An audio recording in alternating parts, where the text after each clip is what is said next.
Be satisfied. By his knowledge shall my righteous servant justify many, for he shall bear their iniquities. Therefore will I divide him a portion with the great, and he shall divide the spoil with the strong, because he hath poured out his soul unto death, and he was numbered with the transgressors. And he bare the sin of many, and made intercession for the transgressors.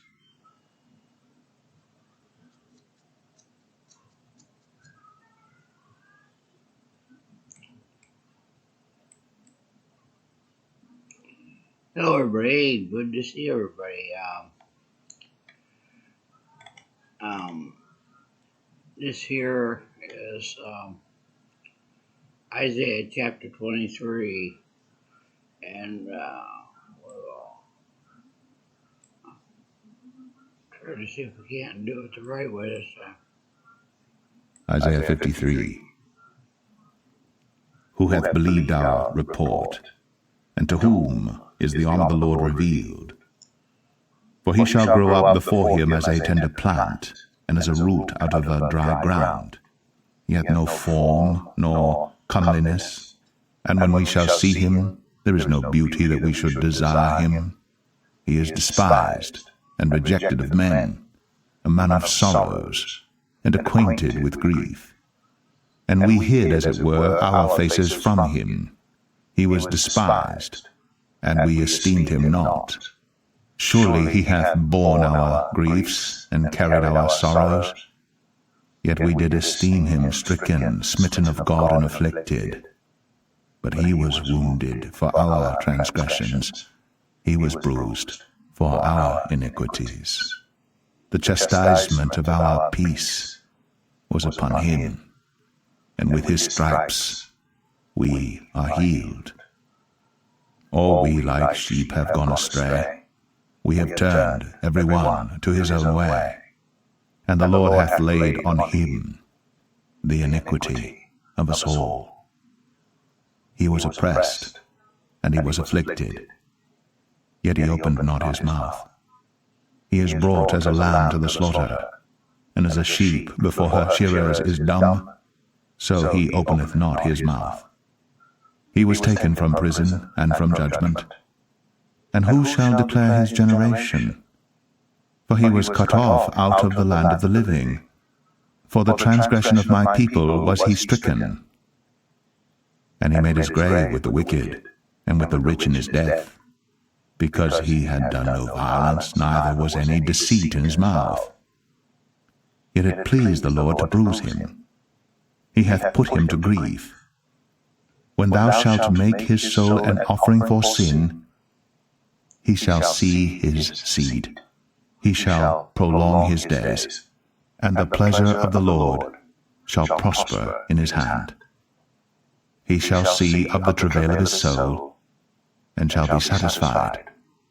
By his knowledge shall my righteous servant justify many, for he shall bear their iniquities.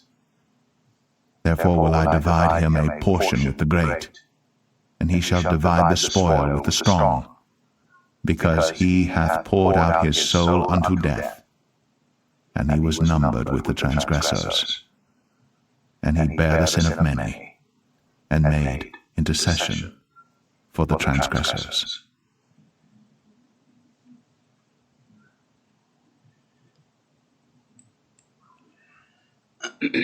Yeah, everybody, I'm here. I did get a strike, but I thought I'd see if I could upload, and I guess I can. So, yeah, I've been pretty busy though since before Easter, fighting for my sister again, and this will make the third time. And I can say it's been happening in threes with me, but this is the third time, and it's all the same thing. Um, she was in the hospital in, I think it was early or late March, early April. Maybe it wasn't. Maybe it was a little bit, probably about, yeah, it probably was that. She went to the hospital. What was it for? Shoot, I can't even remember anymore. Um, oh, yeah. She was throwing up and stuff, black stuff, and stuff like that. It's really sick. That's when she had the twisted bowel. And then, it was very worrisome with that, but she pulled us through, and with Christ. The only problem is she laid in bed for 3 weeks in that hospital. She could have got out in a wheelchair. They could have turned her. They could have done what they needed to do, but they didn't do it, and she got bed sores. And then she went to the nursing home / rehab. And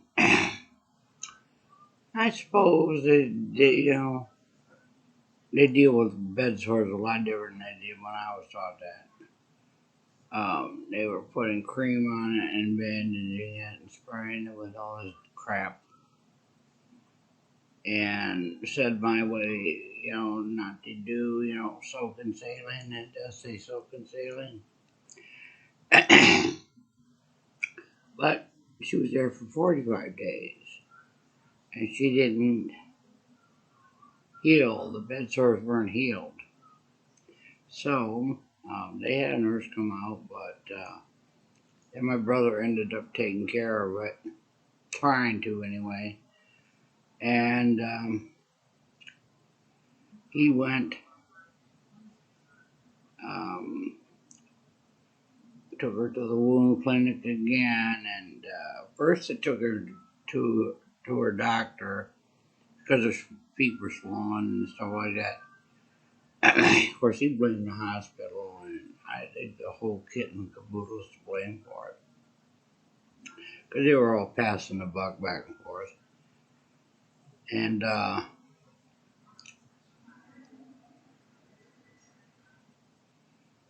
she went to the wound clinic, and he looked at him and you got to take her down to this certain hospital here in the capital. You got to take her there, and they're probably going to cut her leg off, and this and that.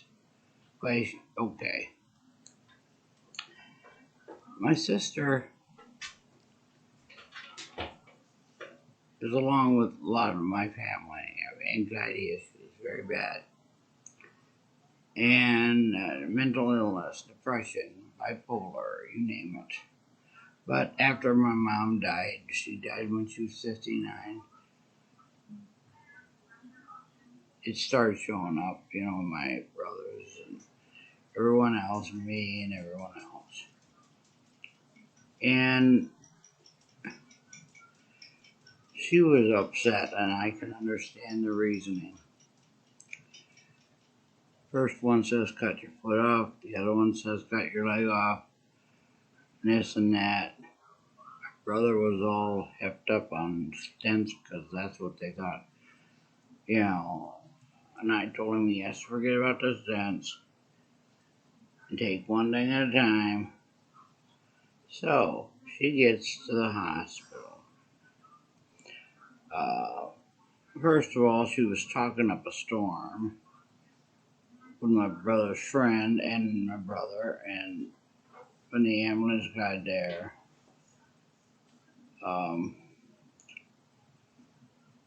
the ambulance driver took her by the arm, and my brother was walking by her side, and he said, remember, walk like you do in the walker. She walked to the ambulance. And what happened after that was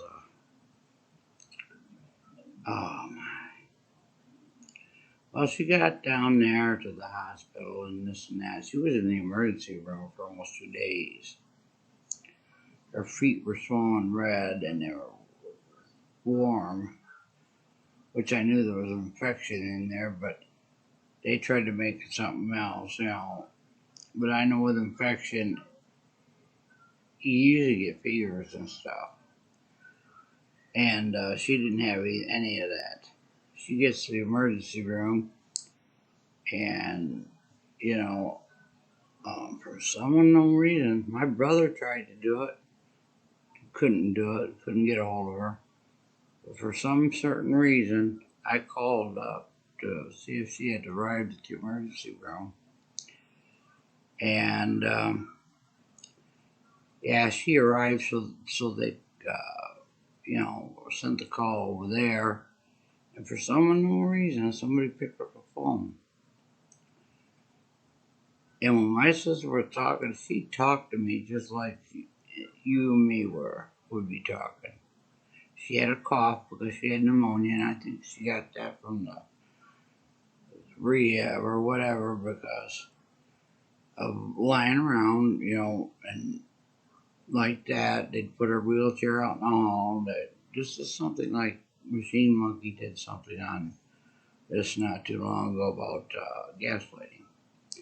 Put the wheelchair out in the hall and say, "Oh, you're gonna fall, and then scold her for having to go to the bathroom and she messed up, you know." And they yelled at her and scorned her and shamed her. And then they said she had cognitive issues because she couldn't remember it. But you know, if you do something like that, you're not going to admit it, you know. And if you're taking suppositories and you're in a wheelchair, you need to get to the bathroom right away. And yeah, and so she gets in there and she's talking to me just like she would normally. And when she goes upstairs from the emergency room to upstairs, the same floor and probably the same people, the same wing, my sister went in there where she got a bad experience. And then they tried to put a feeding tube down her nose. And they were laughing, you know, the nurse was laughing how high her anxiety was and this and that because of it. My sister pulled the thing out of her nose and stuff. And I'm telling you, I could not see to blame her for doing that. And they wouldn't like me, and I told them that. And I told my brother, I says, they're going to give her a heart attack. And it just made me mad. It angered me. And then I says to somebody, and I don't know who it was, and I think those people, or whoever that was, deserves a big medal. Because I said she needs to see a psychiatrist so she can get off those pills or get them lowered or whatever are affecting her health. And then I get a call from a psychiatrist. And the psychiatrist, I told him the whole story and this and that. And then a meeting was set up. And this is the first meeting we ever had, face to face. They had one doctor in there. They weren't going to let me up there. I was scheduled to be there because I talked to the woman that scheduled it. But I had a heck of a time until they said that somebody's going to get sued. And right then, man, they gave me those little things they put on you for the going through the scanner and get up there into the meeting. Of course, my sister's daughter that was adopted out when she was just a baby. I mean, they took her right from the hospital. And then my brother was there and I was there. She was in between us. Didn't want my brother to say nothing. And she did that to me too. And I said, don't be telling me I can't talk. And I prayed, to God to give me the right words to say. But I let him have it. No, the doctor in there, they were hell bent on getting her leg cut off. And by the grace of God, and I knew that she was going to be okay.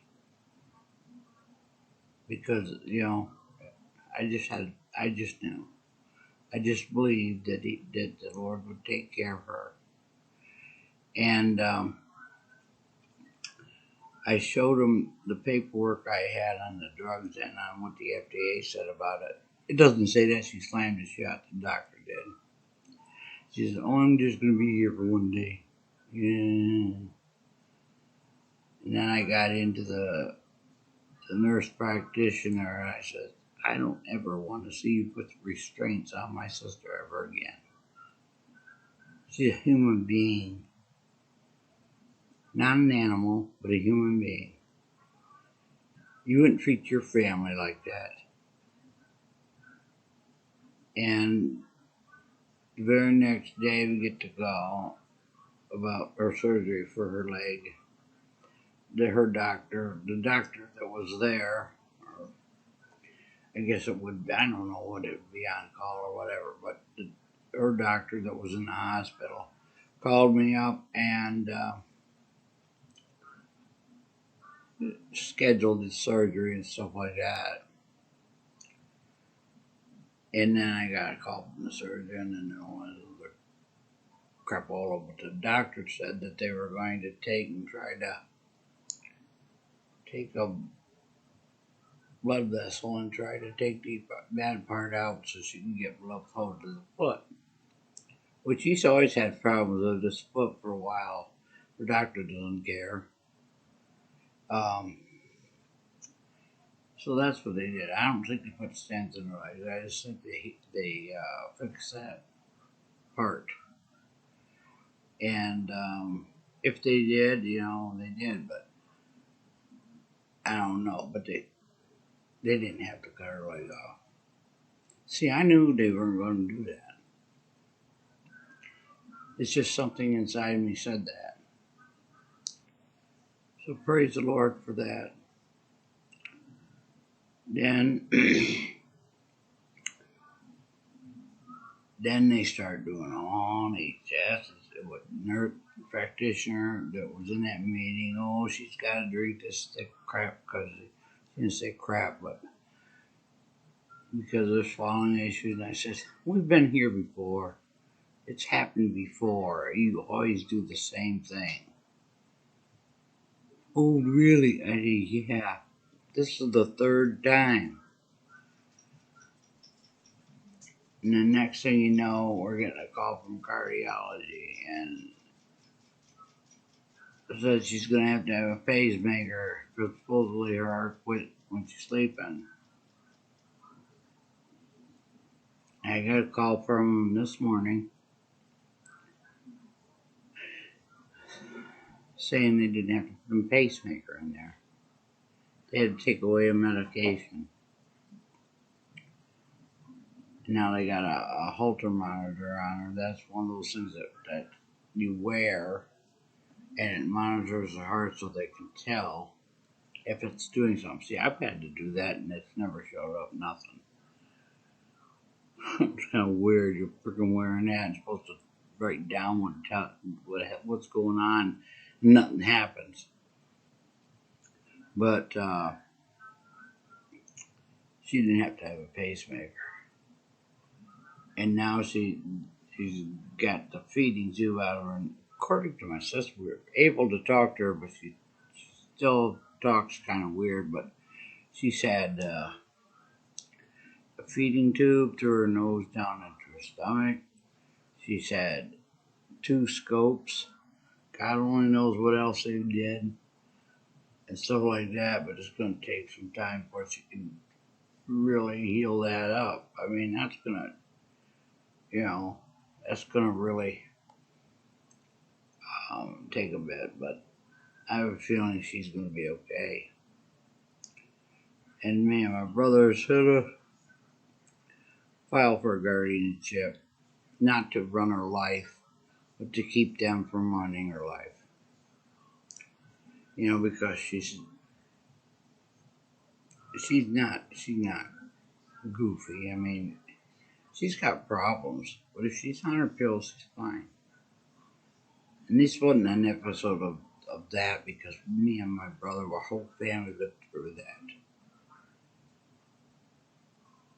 And her daughter tried to say she's having an episode. I looked at my sister, because I know better. I was there, and yeah, just it's been a rough road for my sister. But with the Lord's guidance, and I told him to guide the surgeon's hands when he was doing the procedure on her leg. And praise be, just like with the pacemaker. That's what I'm saying. That,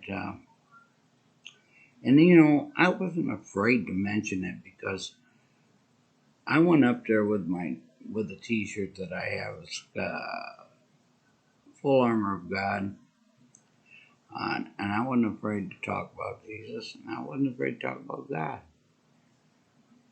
Give the praise to where it should be. But a lot of people forget that. And you need to sit there, and you need to think that things are going to, either way, going to work out.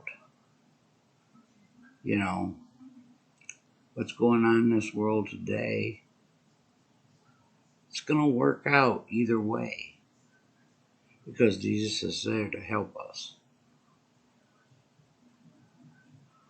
And I know, I'm so glad that I can come back on here, but I wanted to explain, what I've been doing for a freaking whole year in a couple months. And my sister said she will not go back. I mean, she could barely talk.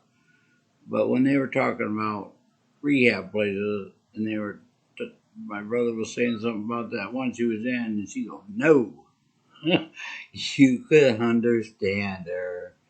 She knows who we are and everything. It's just people want to make, that's why I get upset, because people want to make all mentally ill people as killers, or people that do harm to others and stuff like that. But you got to remember, some of those people are running from demons themselves, and they could care less about hurting anybody else. All they care about is getting those things out of their head. And yeah, they're psychopaths. I know a few of them that even run things. But psychopaths don't think there's anything wrong with them, so they never get help, because there's nothing wrong with me. And that's what we call a narcissist. And narcissists is the same way. When they're done using you, throw you away and get someone else. That's the way it works.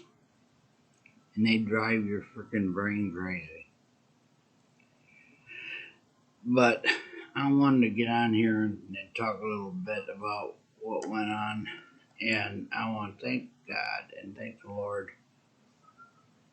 for being here with my sister. When we couldn't go see her or anything, because my brother lives farther away and I have to take a bus, and that would be hard. So, needless to say, she was by herself for a long time. Well, in actuality, she wasn't by herself. Jesus was watching over her. You know, I mean, he sees her tears and stuff, just like he sees our tears. He feels our pain. If people didn't realize that, too many people are too wrapped up into themselves and how much can I get? How much money can I get? And I need this for free. I need that for free. Well, there ain't nothing in this world for free. And there's nothing in the going to heaven is free either, because you got to work at it.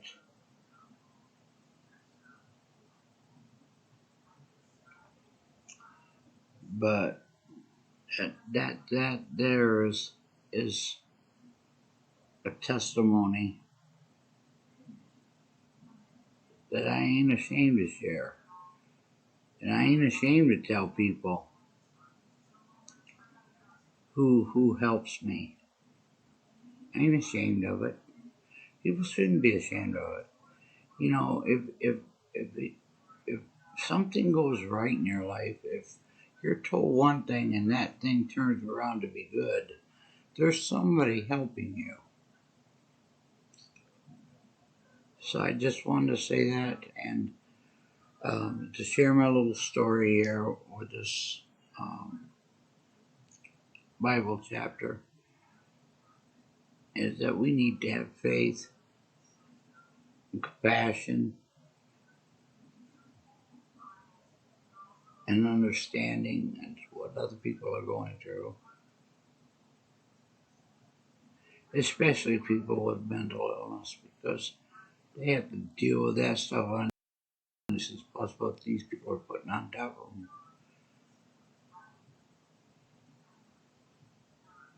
But I want to say I'm glad to be back, and hello out there to all you people on YouTube. But with that, I want to say God bless.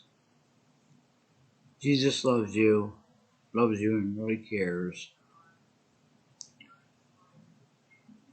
And think about what I said, you know. And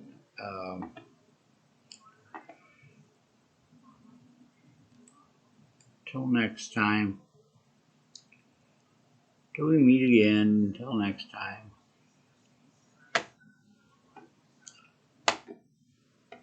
This thing ain't working right. I hate that one. You can't see this arrow.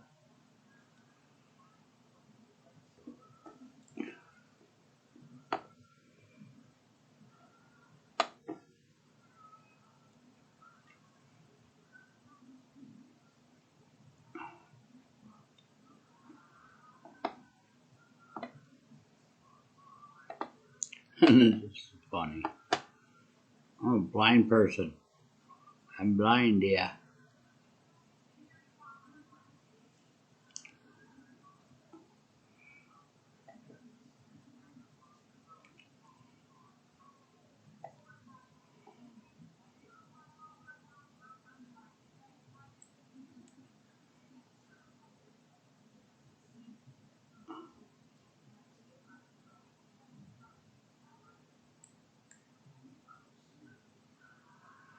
I'll say God bless to you all.